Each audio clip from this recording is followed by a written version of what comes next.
Hello, you fine, sexy people on the internet. I talk a lot about S-Bahns and transit in Germany because, this channel is called Tales from the S-Bahn. I mean, what else do I talk about? How to determine if an object has a sufficiently flared base? Anyway, today marks the start of a new sub-series. I love honing in on singular transit-related issues or topics and going all in on them, but I think it's also important to go over transit networks as a whole and understand what does and doesn't work about them and why they are the way they are. So welcome to an in-depth series I'm calling Transit In-Depth, because I'm so original. Originally I wanted to cover Hamburg first because, well, I live there, but that's kind of a big topic, and we'd hate it if I did the railways of Hamburg in depth and left off expansion plans for the U-Bahn or the entire AKN network, wouldn't we? So instead, I'm starting smaller. Way smaller. Literally just one line smaller. Welcome to Stendal, Germany, one of the many stops along the S-Bahn Mittelelbe. Meine Damen und Herren, wir erreichen in wenigen Minuten Stendal. Ausstieg in Fahrtrichtung links.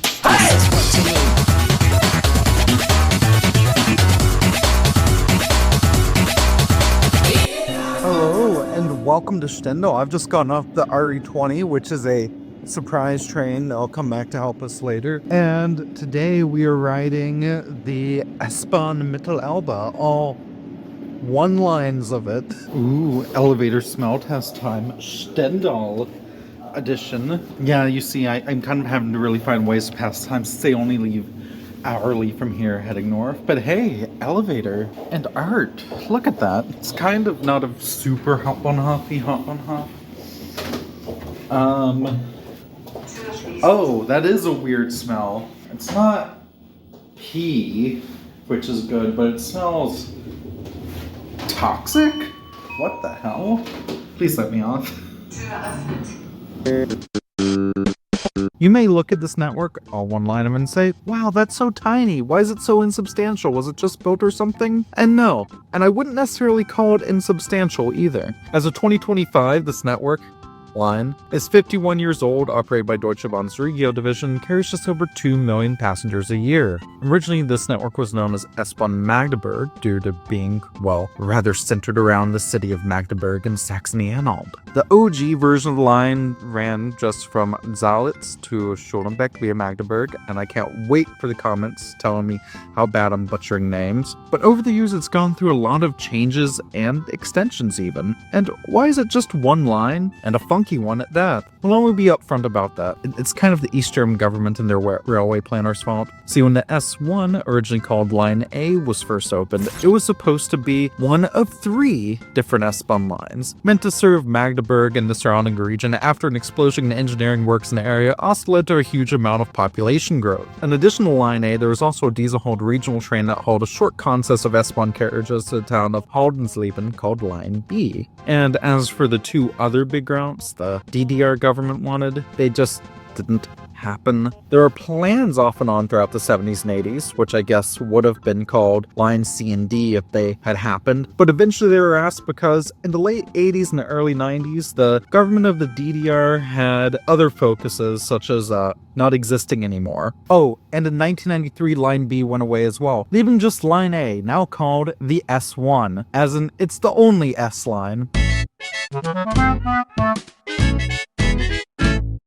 So hello and welcome to Wittenberge, the northernmost terminus of S-Bahn Mittelelbe line. I'd show you the inside of the station, but it seems to be under construction, so instead, here's the train we just came in on. I think this is actually a really interesting network line.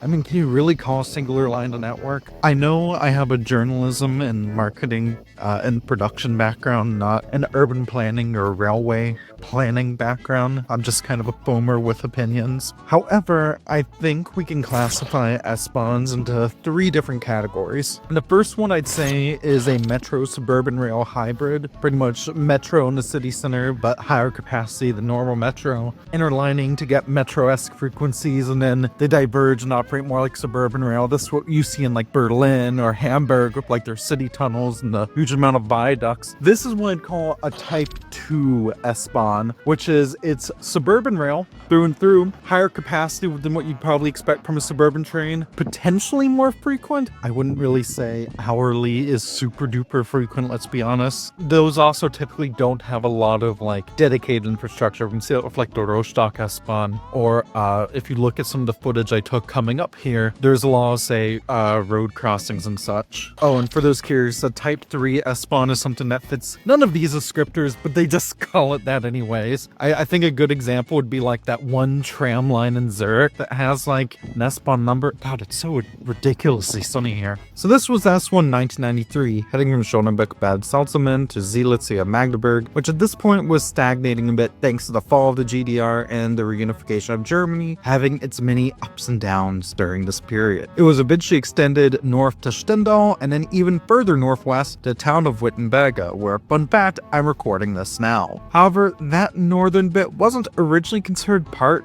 of the S-Bahn route. Until 2015, the train would actually change its classification to a regional train at Stendal before then heading north, though passengers on board didn't need to change trains, so it was kind of a background thing that happened. It was mostly due to the S-Bahn having a lower ticket price than regional trains in the era, and everyone having to deal with Germany's favorite things, bureaucracy. Around the same time the class change in Stendal was abolished, the system line changed its name from S-Bahn Magdeburg, which had been known as up to that point, to S-Bahn Mittelelbe, because really it does cover so much more than just Magdeburg, even though that's like a crucial trunk of the line. Alright, it's time. Let's start the timing.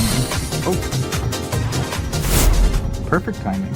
For a one-line system, it does actually pack a bit of a punch, and I say that because I've been riding the whole thing all day today. This entire route stretches over 138 kilometers. Wow, that's long for a single line. There's a few different services on it. The main full service, which I'm riding, goes hourly most of the time to and from Wittenberge, but sometimes it's 2 hourly, and that sucks. Eventually you reach a couple of minor stations in Stendal before arriving at Stendal Hauptbahnhof, the main station there. So welcome back to Stendal Hauptbahnhof. I'm pretty well enjoying this ride. Let's take a look at our timer. How are we doing for time? We are 43 minutes in. Stendal is very crucial to this network, also serving as an interchange with a line sometimes by people referred to as the S2, the RE20. There's even been some talks, some minor talks, about just rebranding it as so. Oh boy, we officially have a delay. How exciting. RE20 is actually pretty neat as it heads all the way to Uelzen in Lower Saxony, a critical connection on the route between Hamburg and Hanover. Uelzen's a really pretty train station. Wish it smelled a little better though. From Uelzen, the RE20 heads to Salzwedel and then on to Stendal, where it joins with the S1, shares trackage on the rest of the route, creating an actual 30-minute frequency. Yo, we're going. It was only about, 5 minutes delayed? That's not too bad. Heading south from Stendal, the first major station is Zielitz, the original northern terminus of the line, the current terminus of several additional trains run during rush hour and weekdays, giving a 30-minute frequency of just the S-Bahn trains on paper. Gotta be real, as we get to the next stop, but Zielitz, especially the big coast of the mines, gives me big rural West Virginia vibes in the most depressing way possible. Any viewers from there? You doing okay? It is starting to get packed on here. Okay, I might need to find another location for the rest of this. I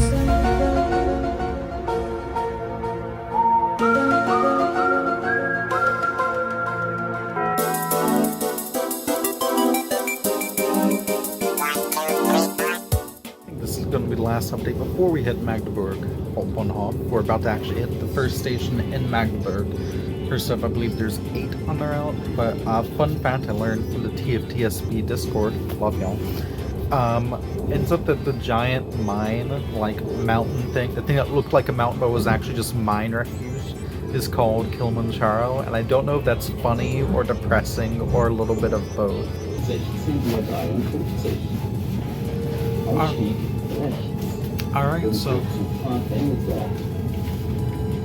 Alright, so I was right, I do need to change the rail placement.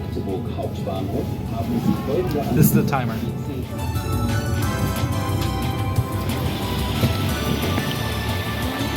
Okay, so apparently the S1 bus departs. Now, that is not great. I'm at the Zob, and I can't find the bus. Maybe I missed it?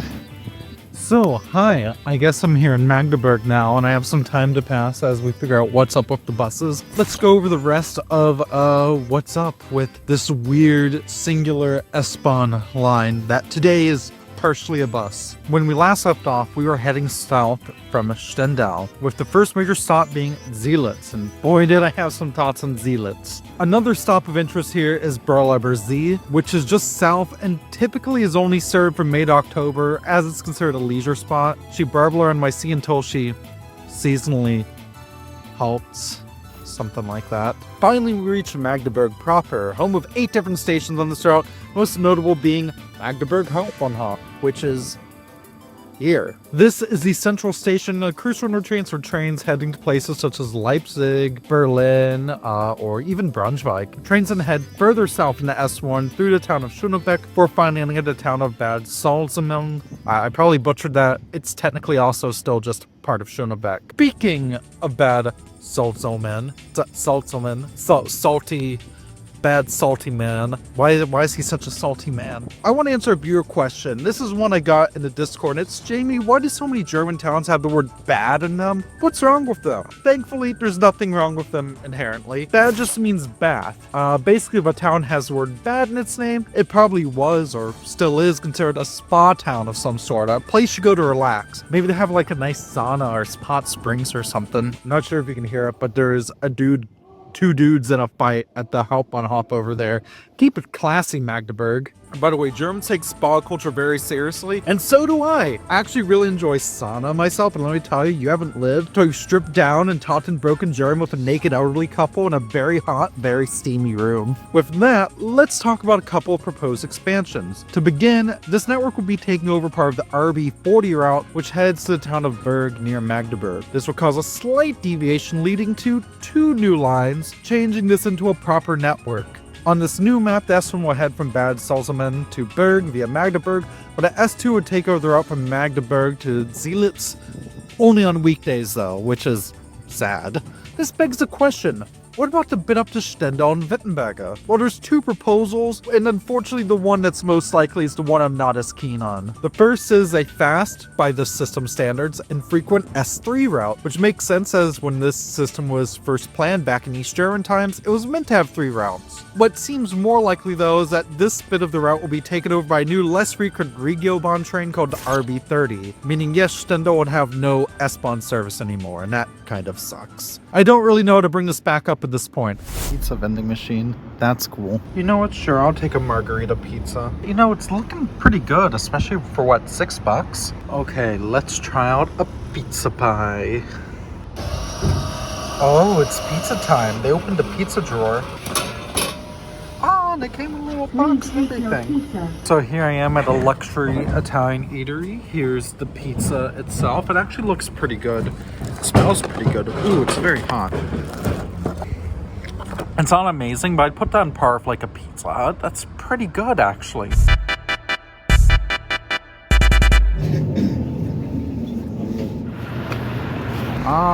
I've made it. So I don't know if I can actually go trackside. It looks like this is the Bahnhof. So I guess we're in Bad Salzelmen.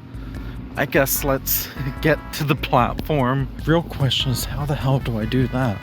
I see a windmill. This here, with the train tracks, is the station. You know, I was in Rostock recently. It took me like 2 hours, 10 minutes. Let's see how long it took me. Oh God, this was a line. So,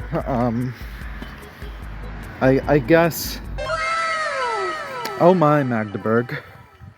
Oh, dearie me. I will say, as long as that was very long, you know, despite the train missing its own bus connection, it was really nice until we got to, God, what was that one town?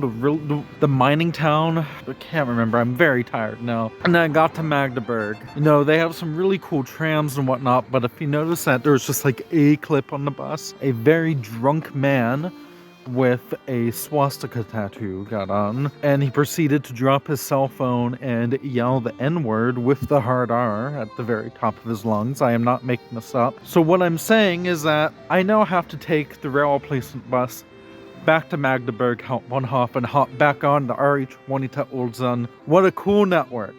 I don't plan to do this again. I think I've earned another vending machine pizza.